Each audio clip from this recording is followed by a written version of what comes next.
Shri Roni K baby, താങ്കൾ ഈ ചർച്ച കേട്ടുകൊണ്ടിരിക്കുന്നുണ്ട്, മനസ്സിലാകുകയും ചെയ്യുന്നുണ്ട്. ഇതിനകത്ത് ഒരുപാട് ചോദ്യങ്ങൾ താങ്കളുടെ സർക്കാരിനോടും താങ്കളുടെ പാർട്ടിയോടും കൂടിയാണ് ഒരുപക്ഷെ കൃഷ്ണദാസ് കൂടി ചോദിച്ചിട്ടുണ്ട് നേരത്തെ. അതായത് ഈ കരാർ ഏർപ്പെടുന്ന സമയത്ത് 2034 എന്നല്ല 2045 ഈ പദ്ധതി പൂർണ്ണമായും യാഥാർത്ഥ്യമാകുക എന്ന കരാറാണ് അന്ന് ആദ്യം ഈ അദാനിയുമായി ഉമ്മൻചാണ്ടി സർക്കാർ കരാറിൽ ഒപ്പിട്ടത്. അതാണ് 17 വർഷം മുമ്പ് 2028 പദ്ധതി പൂർണ്ണമാക്കുന്ന രീതിയിൽ കരാറിലേക്ക് LDF സർക്കാർ കൊണ്ടുവരികയും ചെയ്തത്. ഇവിടെ ഇത്തരത്തിലുള്ള ആക്ഷേപങ്ങൾക്ക് ഒരു കാര്യവുമില്ലാത്ത അടിസ്ഥാനരഹിതമായ ആരോപണങ്ങൾ ഉന്നയിക്കാൻ കൃഷ്ണദാസ് അടക്കമുള്ള BJP നേതാക്കൾക്ക് അവസരം ഒരുക്കി കൊടുത്തതിൽ കോൺഗ്രസ് പാർട്ടിക്ക് പങ്കുണ്ട്.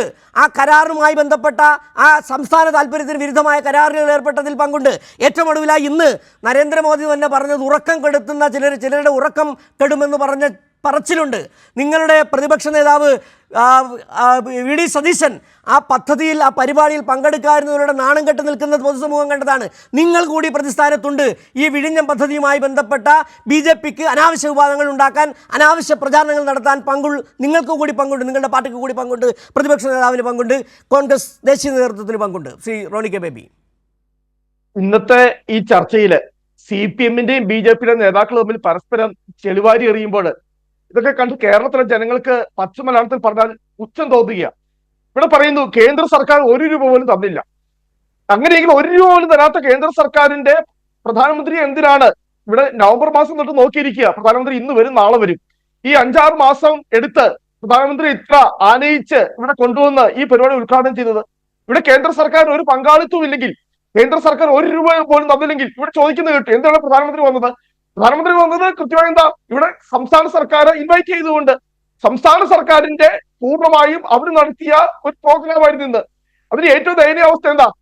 CPM-ന്റെ സംസ്ഥാന സർക്കാർ, CPM-ന്റെ സംസ്ഥാന സെക്രട്ടറി താഴെ ജനക്കൂട്ടത്തിൽ ഒരാളായിട്ട് ഒരു മൂലയിൽ ഇരിക്കുന്നു. ഒരു സംഭാവന നൽകാത്ത BJP-യുടെ സംസ്ഥാന പ്രസിഡന്റ് അവിടെ 8 മണിക്ക് തന്നെ അവിടെ സ്റ്റേജിൽ കയറിയിരുന്ന് നരേന്ദ്രമോദിക്ക് മുദ്രാവാക്യം വിളിക്കുന്നു. ഇതൊക്കെ കണ്ടുകൊണ്ട് കേരളത്തിലെ ജനങ്ങൾക്ക് പരമ പുച്ഛം തോന്നുന്നത്. ഇവിടെ ചോദിച്ചല്ലോ, ഇവിടെ കോൺഗ്രസ് സർക്കാർ കൊണ്ടുവന്ന എന്തോ വലിയ സംഭവമാണത്രേ കേന്ദ്ര സർക്കാർ ഇപ്പോൾ പണം തരാത്തത്. ഒരു കാര്യം വളരെ വ്യക്തമായി പരിശോധിക്കണം.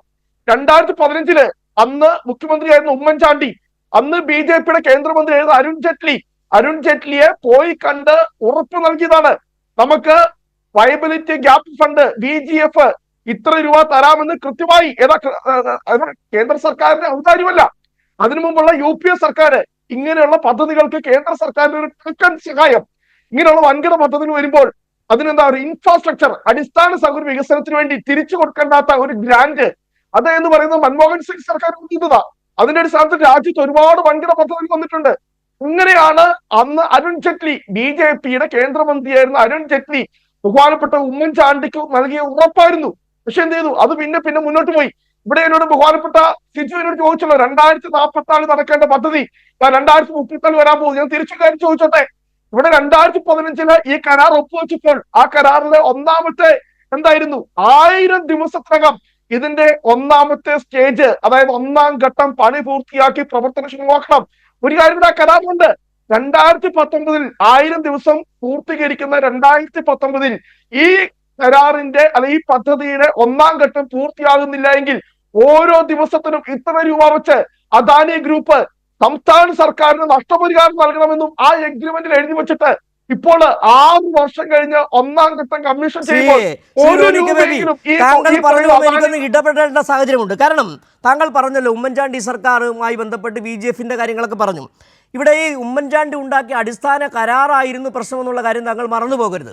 ഈ VGF തിരിച്ച് പിടിക്കരുത് എന്ന തരത്തിലേക്ക് കാര്യങ്ങൾ കൊണ്ടുവന്നത് LDF സർക്കാരാണ്. VGF തിരിച്ച് പിടിക്കാം എന്ന അടിസ്ഥാന കരാറിലുണ്ടായിരുന്നു. അതാണ് പ്രശ്നം. അതുതന്നെയാണ് മോദി തുടർന്ന്. പിന്നെ താങ്കൾ പറഞ്ഞല്ലോ ഓരോ ദിവസം വൈകുന്നതുമായി ബന്ധപ്പെട്ട്, അന്ന് ആ കരാർ കൃത്യമായി കരാറിൽ നിന്ന് കേരളം പിന്മാറിയിരുന്നുവെങ്കിൽ 18,000 കോടി രൂപ 5 വർഷം ഏകദേശം 18,000 കോടി രൂപ കേന്ദ്ര സർക്കാരിന് അദാനിക്ക് കൊടുക്കേണ്ടി വരുമായിരുന്നു ആ പണം. ആ കരാറിൽ അങ്ങനെയുള്ള വ്യവസ്ഥകളായിരുന്നു.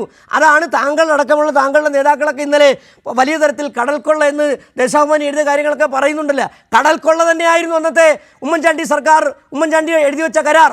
എത്ര വർഷം? 60 വർഷം കഴിഞ്ഞ് പണം തിരികെ കിട്ടും.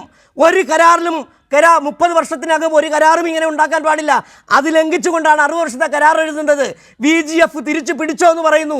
അങ്ങനെ മൊത്തം നാശകുളമാക്കിയിട്ടിരിക്കുന്ന ആ കരാറിനെയാണ് ശരിയായ പാതയിലേക്ക് LDF സർക്കാർ കൊണ്ടുവന്നത്. എന്നിട്ട് താങ്കൾ ഇപ്പോൾ ഇവിടെ നിന്ന് പറയുകയാണ് ഇവിടെ വലിയ തരത്തിലുള്ള പ്രശ്നമാണ് സംസ്ഥാന സർക്കാർ വരുത്തി വച്ചതെന്ന്. താങ്കളുടെ ഉമ്മൻചാണ്ടി ഉണ്ടാക്കിയ കരാറായിരുന്നു പ്രശ്നം. സംസ്ഥാന താല്പര്യത്തിന് വിരുദ്ധമായിരുന്നു ആ കരാർ. അതിനെ ശരിയായ രീതിയിൽ കൊണ്ടുവരികയും വരുമാനത്തിലടക്കം 2034 സംസ്ഥാനത്തിന് വരുമാനം കിട്ടുന്ന തരത്തിലേക്ക് കൊണ്ടുവരികയും ചെയ്താണ് LDF സർക്കാർ, പിണറായി സർക്കാർ ചെയ്തത്. താങ്കളുടെ ഉമ്മൻചാണ്ടി സർക്കാർ, താങ്കളുടെ കോൺഗ്രസ് ദേശീയ നേതൃത്വം എടുത്ത നിലപാടുകൾ ഈ പദ്ധതിയുമായി അത് തന്നെയായിരുന്നു, ആ കരാർ തന്നെയായിരുന്നു പ്രശ്നം. അതിനെ വെള്ളപൂശാൻ ശ്രമിച്ചിട്ട് കാര്യമില്ല റോണി കെ ബേബി.